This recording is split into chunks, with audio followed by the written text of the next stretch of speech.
Vamos lá? Seguindo? Pois então, como eu disse para vocês, o que eu quero definir aqui é como é que funciona a ação de desapropriação. Então, essa ação de desapropriação que só vai ser necessária se não houver acordo em relação ao valor indenizatório, né? Então, o Estado ele vai fazer uma perícia, a administração pública vai nomear um perito, e esse perito administrativo vai definir o valor indenizatório que a administração considera justo. Se o particular não concordar, aí vai ter que se propor a ação judicial. O próprio ente federativo, na verdade, o próprio ente expropriante, né, então o ente que está desapropriando, ele propõe a ação de desapropriação. E o particular é chamado a contestar o feito. Então a ação é proposta pelo ente expropriante, e o particular é chamado a contestar essa ação de desapropriação. E aqui a gente tem o primeiro ponto de peculiaridade. Como eu lhe disse, ela é uma ação de rito especial, né? O próprio Decreto-Lei 3365 define as peculiaridades dessa ação. Então, a matéria de defesa na ação de desapropriação é restritíssima. De acordo com o Decreto-Lei, a matéria de defesa que pode ser alegada pelo particular, né, que está contestando a ação é ou vício processual, então esse particular pode discutir vícios processuais, ou então o valor indenizatório. Ele não pode alegar mais nada na contestação da desapropriação. Nessa contestação, ele pode discutir vícios processuais ou ele pode discutir o valor indenizatório. Ele não pode discutir mais nada. Ele não pode discutir nenhuma outra questão acerca do ato de desapropriação. E aí, eu retomo com vocês um ponto importante. É possível que o particular discuta judicialmente alguma ilegalidade no ato de desapropriação? Sim ou não? Claro.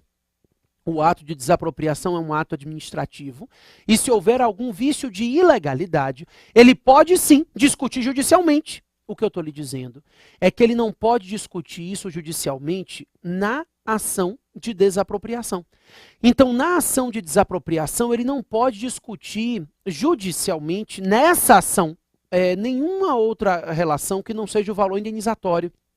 A lei diz que qualquer outro ponto que ele tenha para alegar, ele vai ter que discutir por meio de ação direta. Então ele vai propor uma ação anulatória, e nessa ação anulatória ele vai discutir qualquer outra ilegalidade no ato de desapropriação que ele tenha para alegar. No valor. Na ação de desapropriação ele só pode discutir um valor indenizatório. Então, qualquer outra matéria, ele pode discutir se há utilidade pública ou interesse social? Pode, isso não é mérito. O STJ vem chamando isso de bloco de constitucionalidade. Os requisitos constitucionais para a prática de quaisquer atos administrativos estão dentro do bloco de constitucionalidade. Então, dentro desse bloco de constitucionalidade, ele pode discutir qualquer requisito, mas ele não pode discutir na ação de desapropriação. É uma ação mais célere, não admite esse tipo de discussão. Então, ele vai propor uma ação ordinária como outra qualquer, anulatória mesmo, sendo que essa ação ordinária, ela vai ser distribuída por dependência, porque o juiz da desapropriação, ele é prevento para discutir essas questões, mas na ação de desapropriação não pode. Na ação de desapropriação, ele pode alegar matéria processual, então litispendência, coisa julgada, para requerer a extinção do processo sem julgamento de mérito, né, problema nenhum. Agora, no mérito da ação de desapropriação, a única matéria de defesa admitida é o valor indenizatório, mais nada. Então, no mérito dessa ação, na ação de desapropriação só se admite uma discussão de mérito, que é o valor indenizatório. Qualquer outra questão ele vai ter que discutir por meio de ação direta. Não é possível discutir nenhum outro aspecto de mérito nessa ação, certo? Por isso, pessoal, eu quero que você raciocine uma coisa comigo. Se a única coisa que ele pode discutir na ação é o valor indenizatório, se esse particular ganhar a ação, ele ganha dinheiro. Se ele ganhar muito bem a ação, ele ganha muito dinheiro. Mas o bem já era. Então, já que a única coisa que ele pode discutir é o valor indenizatório, se ele ganhar essa ação muito bem, ele ganha muito dinheiro. Ele não pode discutir mais nada. Ele só pode discutir dinheiro. Caso ele ganhe a ação, ele vai ganhar muito dinheiro. Ele não pode discutir mais nada nessa ação. É por isso, pessoal, que nessa ação de desapropriação, o juiz pode conceder, o Estado requerer e o juiz conceder uma emissão provisória na posse do bem. Então o Estado diz, ó, juiz, me deixa entrar no bem. Já que o que a gente está discutindo é dinheiro, me deixa entrar no bem logo. E a gente fica aqui discutindo dinheiro. Então o Estado pode requerer e o juiz pode conceder uma liminar de emissão provisória na posse.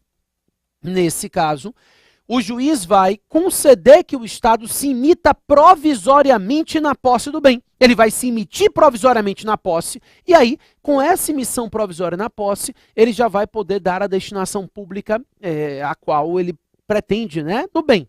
Só um detalhe. Para que a liminar de emissão provisória na posse seja concedida, ele primeiro vai ter que fazer uma declaração de urgência.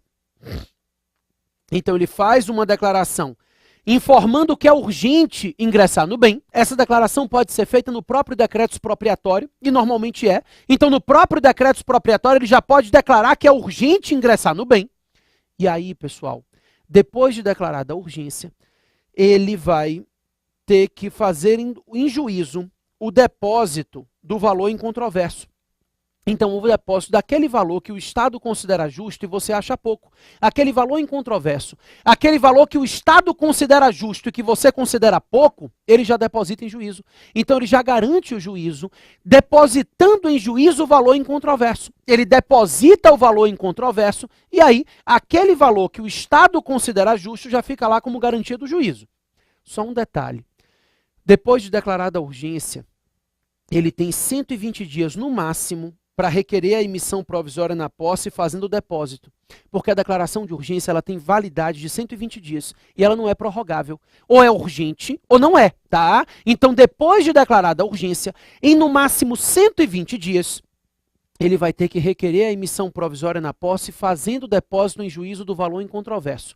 Se ele não fizer isso, ele não pode fazer depois, né? Porque assim, a declaração de urgência não se renova. Ou é urgente ou não é urgente, tá? A questão é, você concorda comigo que nesse momento o proprietário já perde a posse do bem? A propriedade não, mas a posse do bem ele perde. Por isso, é justo que ele ganhe alguma coisa. A lei determina que, depositado em juízo o valor incontroverso, né, para conceder-se a liminar da emissão provisória na posse, o proprietário tem direito a levantar 80% do valor depositado. Então, 80% do valor depositado ele já levanta. Então, ele depositado em juízo, ele já levanta 80% do valor. Os outros 20% ficam aqui como garantia do juízo. Mas ele já levanta 80%. Se ele quiser levantar 100%, não tem problema. Mas a lei, ela estabelece que se ele quiser levantar 100% do valor, presume-se que ele concordou. E aí, se ele quiser levantar os 100%, o Estado vai pagar os 100%, ele levanta o alvará e o juiz homologa o acordo por sentença, o processo acaba ali. Se ele quiser continuar discutindo o valor indenizatório, ele levanta somente 80% e deixa 20% como garantia do juízo, para que a ação continue tramitando, né? Para que ele continue discutindo para conseguir um valor indenizatório maior, mais justo no entendimento dele. E aí, ao final do processo, com a decisão final, com a sentença final transitada em julgado, ocorre a aquisição da propriedade. Porque até agora, a única coisa que o poder público tinha era a posse do bem. Então, a aquisição da propriedade se dá com a sentença final transitada em julgado. Então, transitada em julgado, a decisão final, ocorre a aquisição de propriedade pelo poder público. Certo? Maravilha. Com isso entendido, pessoal, eu quero que você tome cuidado com um detalhe. E aí a gente chega no ponto que talvez seja o mais complicado para entender o procedimento expropriatório. Eu acho isso mais complicado. Mas eu vou colocar valores para facilitar o seu raciocínio comigo, tá? Vamos fazer o seguinte. Exemplo. Suponha que nesse processo, o Estado considerou que justo seria pagar pelo bem 100 mil reais. Então, ele requereu a emissão provisória na posse, depositou em juízo 100 mil reais, que é o valor que ele considera justo, o valor incontroverso. Nesse momento, o proprietário tem direito a levantar 80 mil. E os outros 20 mil ficam aqui, como garantia do juízo. Perfeito. No final do processo, transita em julgado decisão final e o juiz entende que o valor justo a ser pago seria 200 mil reais. Ou seja, 100 mil a mais do que o valor que tinha sido determinado pelo Estado. Maravilha. Nesse momento, a minha pergunta é, 80 mil ele já tinha levantado, 20 mil que já estava depositado no juízo, ele levanta com a sentença. Agora, e esses 100 mil a mais? É indenização prévia ajuste em dinheiro? Não. Esses 100 mil a mais é decisão judicial. E decisão judicial é paga por meio de uma ordem cronológica de pagamento de precatórios. Então, como esses 100 mil a mais decorrem de decisão judicial, eles serão pagos por meio de precatórios. Então, vai se pagar precatórios no valor de 100 mil reais.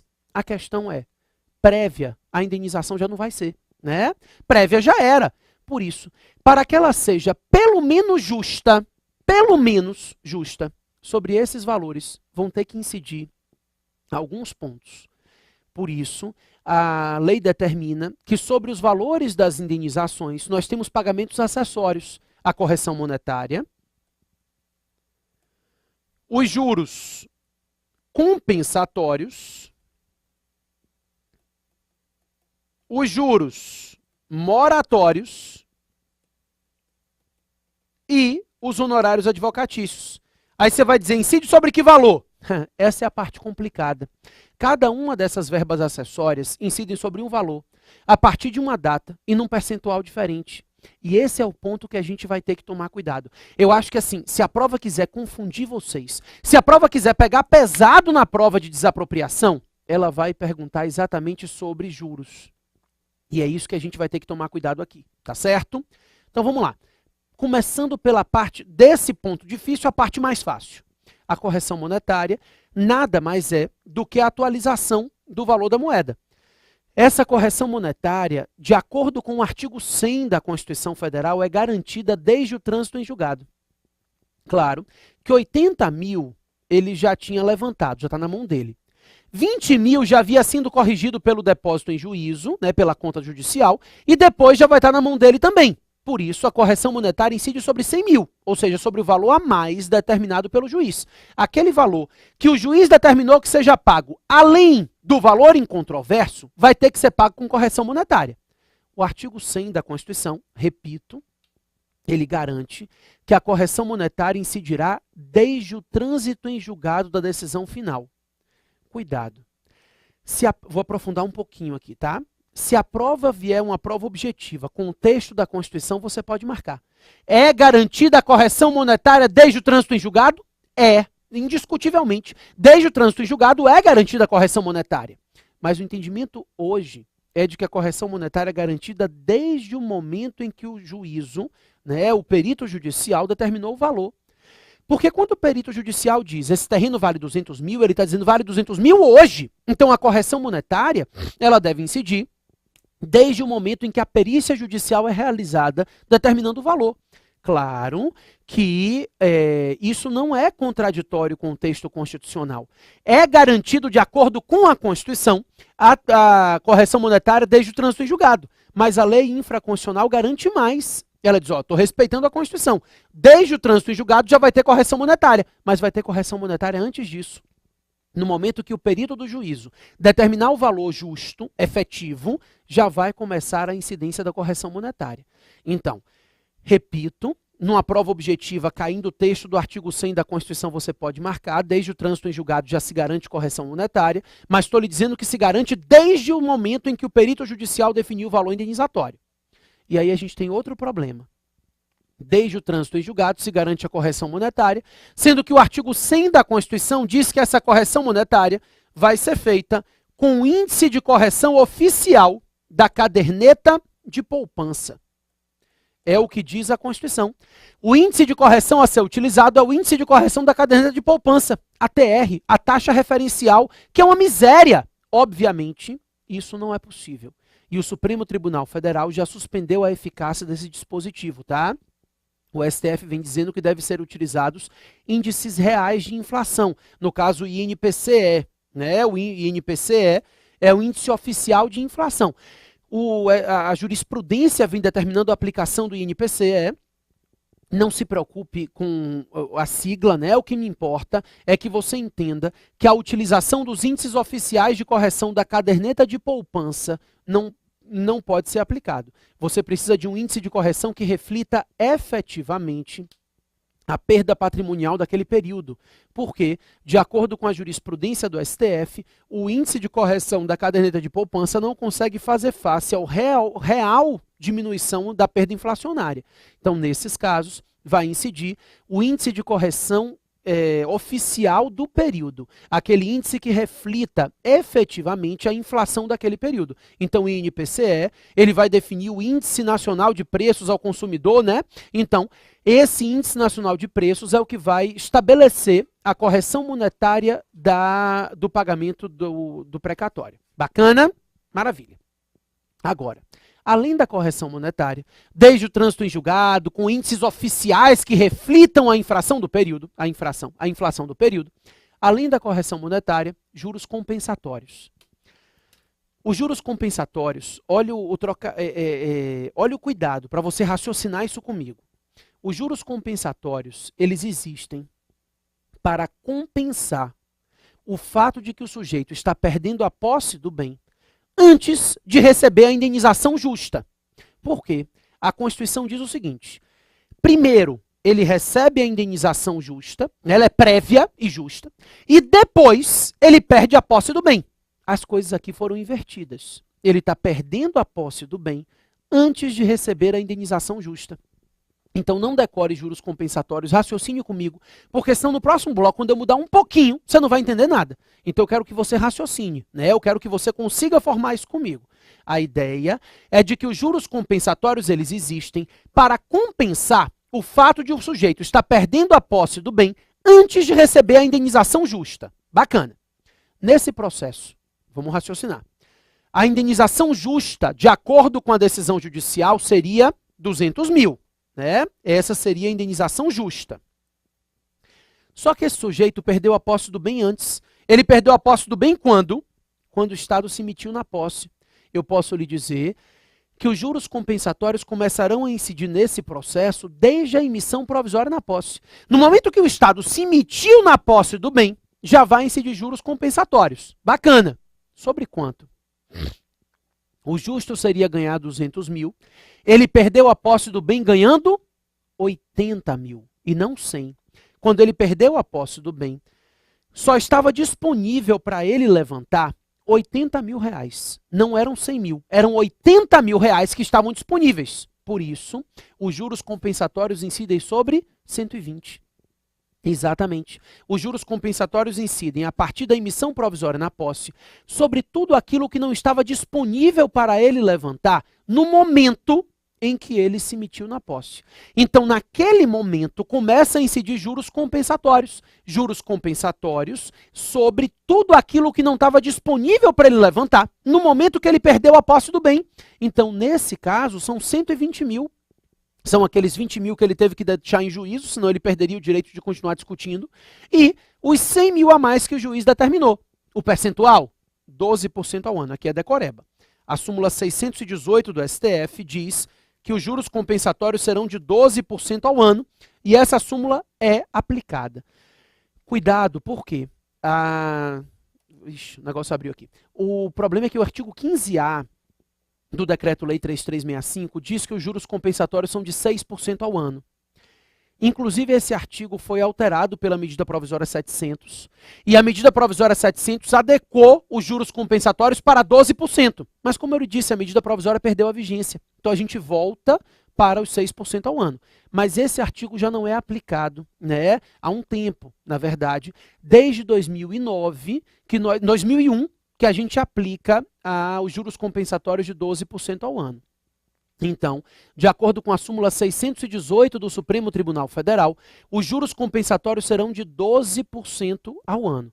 Preste atenção que de 97 a 2001 se aplicavam os 6% ao ano e continuam se aplicando, né? O entendimento é que a súmula 618 se aplica somente a partir de 2001. E aí 12% ao ano são os juros compensatórios nessa desapropriação. Bacana? Perfeito. Além dos juros compensatórios, eu quero que você continue no raciocínio. Os juros compensatórios existem para compensar o fato de que ele perdeu a posse do bem antes de receber a indenização justa. Isso é fácil. Mas, além disso, ele faz jus à percepção de juros moratórios. Os juros moratórios, olha que trocadilho horroroso. Os juros moratórios a gente também chama de juros de mora, né? Juros de mora são pagos pela demora no cumprimento da decisão judicial. Exatamente. Então, enquanto os juros compensatórios incidem para compensar a perda da posse antes da indenização total, os juros moratórios existem para penalizar o Estado que demora a cumprir a decisão judicial. Então, se o juiz determina o pagamento no valor de 200 mil e ele demora a cumprir a decisão judicial, quando for pago, vai ter que incidir os juros moratórios. Os juros moratórios existem justamente para penalizar a demora. Se o juiz determina que se pague 200 mil, os juros moratórios incidem sobre quanto? Vamos raciocinar? Vamos lá. Primeiro, eu quero que você entenda que com a emissão provisória, o particular já teve direito a levantar 80 mil. Quando a sentença final transitou em julgado, mandando pagar 200 mil, ele já levanta automaticamente 20. O que vai demorar a ser pago é 100 mil. Então, aquele valor a mais que o juízo determinou que fosse pago é que vai ter que demorar um pouquinho para ser pago. Então, quando for pago, vai ser pago com juros moratórios. Então, os juros moratórios incidem sobre esse valor a mais determinado pelo juízo a título de indenização. A questão é, os juros moratórios começam a incidir a partir de quando? Ah, do trânsito em julgado? Nem pensar. Tome cuidado com o que eu vou te explicar. Depois eu trago os dispositivos, mas preste atenção com o meu raciocínio, tá? A Constituição, não precisa anotar isso, que isso aí você aprende em direito constitucional, mas só para você lembrar.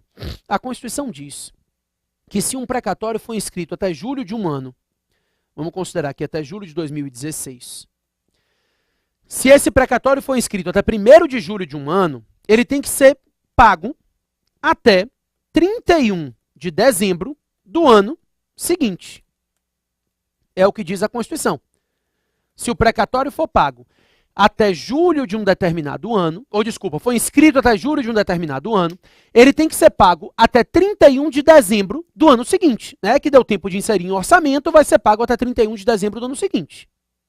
A jurisprudência e a lei trazem uma perspectiva bem simples.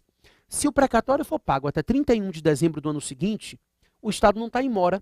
Claro, se a Constituição dá a ele um prazo para pagar o precatório e ele paga dentro do prazo que a Constituição deu, ele não está em mora. Eu não posso lhe entregar um boleto para você pagar no final do ano. E quando você pagar no final do ano, eu incidir juros. Por quê? Só vai poder começar a incidir juros a partir da mora, a partir do momento em que ele descumprir o prazo que a Constituição deu a ele. Então, os juros moratórios só podem começar a incidir a partir de 1º de janeiro do ano seguinte, aquele que o precatório deveria ter sido pago e não foi. Essa é a ideia. Só vai começar a incidir juros de mora a partir de 1º de janeiro do ano seguinte, aquele que o precatório deveria ter sido pago e não foi. O artigo 15b do Decreto-Lei 3365 trata disso. E também a súmula vinculante número 17. Essa súmula vinculante número 17, ela estabelece que dentro do prazo constitucional para pagamento de precatórios, não há mora.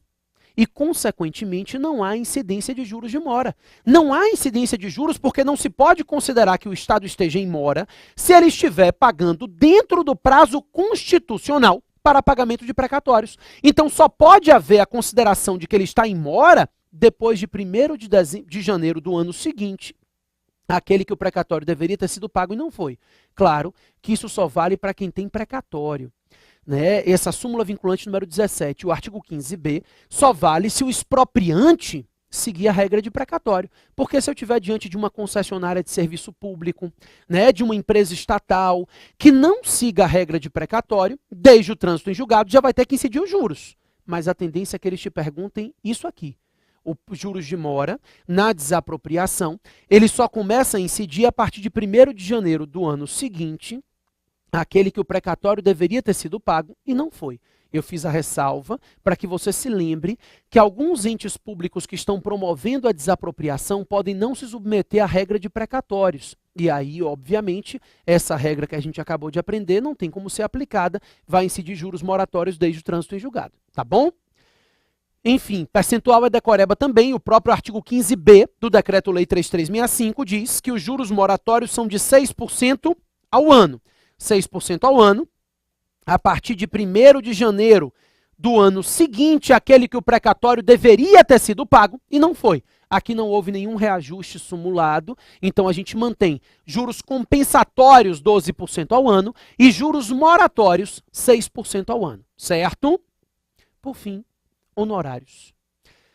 Honorários advocatícios ou honorários sucumbenciais. A expressão honorários sucumbenciais, no caso da desapropriação, cabe muito bem, muito bem mesmo, tá? Por quê? O que é sucumbência? Sucumbência é perda, né? A sucumbência é perda. Nesse processo que a gente está tratando aqui, quem perdeu o processo? Perdeu o Estado, porque o Estado demonstrou que ele não tinha razão, né? Se mostrou que o Estado não tinha razão. Perdeu quanto? Perdeu em 100 mil, porque ele achava que devia 100 mil e o juiz disse que ele devia 200, então ele perdeu em 100 mil. 100 mil é a sucumbência. Os honorários advocatícios na desapropriação incidem somente sobre o valor da sucumbência.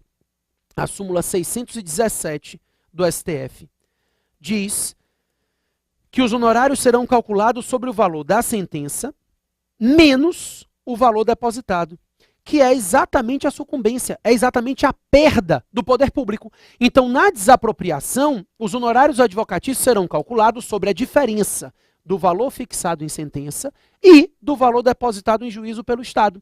Essa diferença é que é a sucumbência e essa diferença é que vai servir como base de cálculo para os honorários advocatícios, tá? Então, na desapropriação, súmula 617 do STF, os honorários incidem sobre o valor da sentença menos o valor depositado em juízo. Bacana? Só que o que você tem que tomar mais cuidado quando eu trato dos honorários é no percentual. De acordo com o próprio decreto-lei 3365, o juiz vai definir o valor dos honorários que varia de 0,5% a 5% do valor da sucumbência. Então, esses honorários advocatícios serão determinados pelo juízo.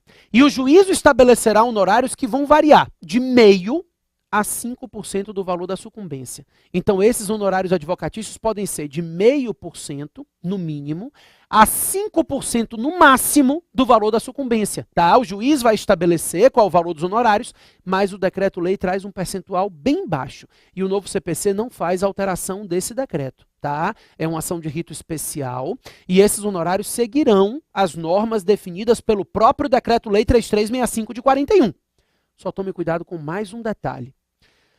Se eu não me engano, artigo 27, parágrafo único, depois você dá uma olhadinha, o parágrafo 1º, mas enfim, o decreto-lei 3365 estabelece de 0,5% a 5% e diz que esses honorários se limitam a R$ 151 mil.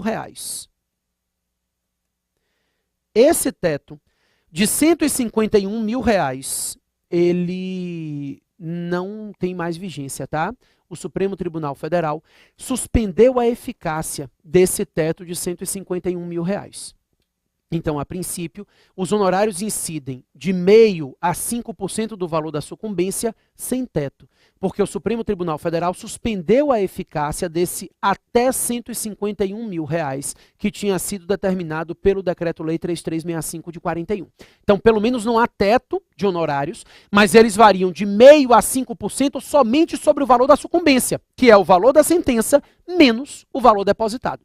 Perfeito, né? Só, então, para você relembrar, definimos que sobre esses valores, como acessórios, serão pagos valores a título de correção monetária, valores a título de juros compensatórios, de juros moratórios e de honorários advocatícios. Com isso entendido, antes da gente seguir, eu não consegui terminar a desapropriação ainda, porque eu tenho um monte de coisa para falar. Vou falar de desapropriação por zona, direito de extensão, retrocessão, tem um monte de ponto. Mas antes de eu chegar nesses pontos finais, eu quero que você raciocine comigo acerca da possibilidade ou não de cumulação de juros.